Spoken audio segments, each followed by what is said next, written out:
It had been said that at this house, which is in Hampshire, the Fleetwood Mac had rehearsed there, not recorded, but they'd rehearsed there. So that ticked box number one for me, that you weren't going to get neighbour problems.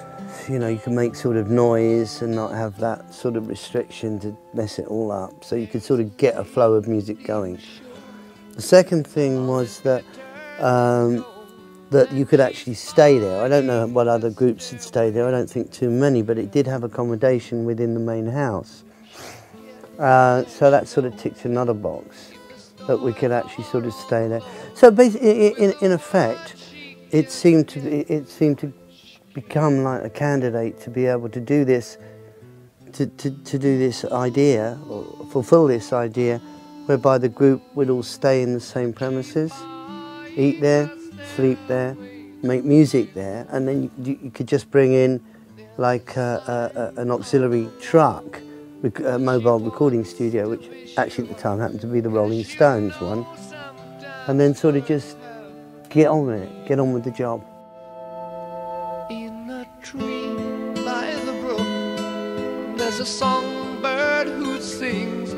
Sometimes all of our thoughts are misgiven.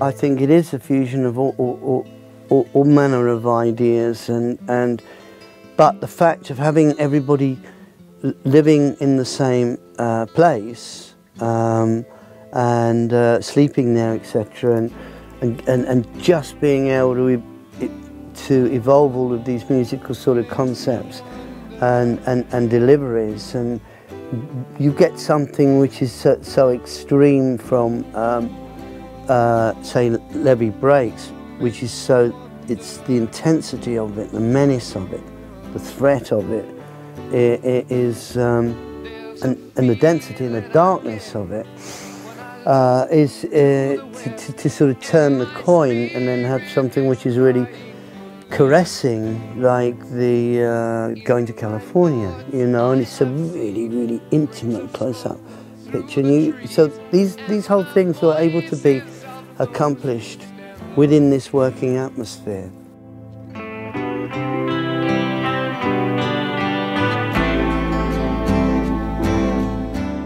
Rock and roll more or less came out of thin air, and so did the Battle of Evermore. I mean, from my side of it anyway, the mandolin, because it was written on the mandolin. There were various things that happened like that. The fact that we were routining Stairway to Heaven there, and it was tricky going through it without having any sort of sung verses to it. And while we were going through it and everyone was learning it, Robert was writing the lyrics in the same room. He was sitting down there and writing on his pad, and then he eventually came to the microphone and started singing, and it was like, wow, this is really, we're really onto something here, because his lyrics were superb on it. But it was a place that really inspired, you know, and that whole approach of having gone there to live the music, to work the music, to create the music, was the right thing to do for Led Zeppelin at that point of time.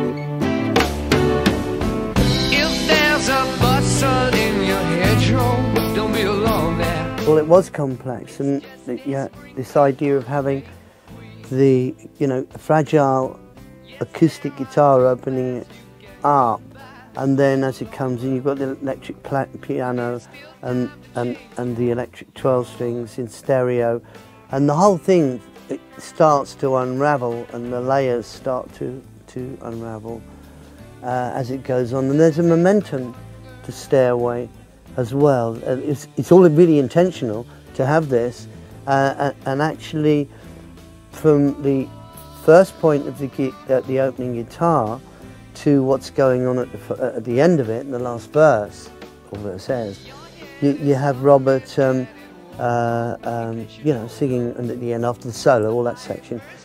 Well, there's an increase of tempo, you know, it's got fast, and the whole object of the exercise to have this thing that would almost be like an orgasm, really.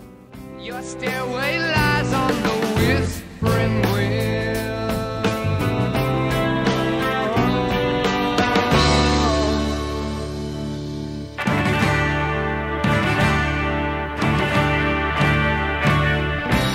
Well, there were times, you know, where you might start a number and might just jettison it, but no, this was really, everyone really seemed to understand that this was really breaking some ground, and it was tricky and it was hard. But well, if it was tricky and hard, but that's why we should be on it and do it. But what happened was the residential situation of Headley was really good.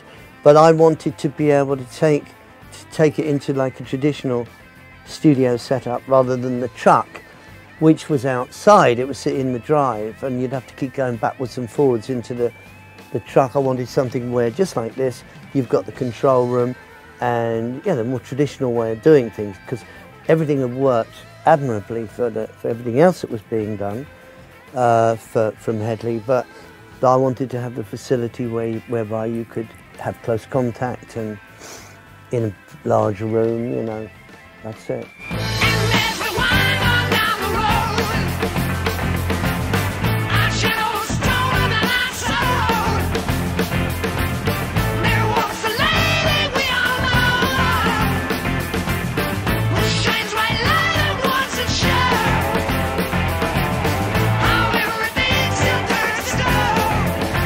Each and every one of us in the band instinctively knew you couldn't fail to know that the work that we'd done, because we were such fine musicians, all of us, in the blend, and it was substantial work.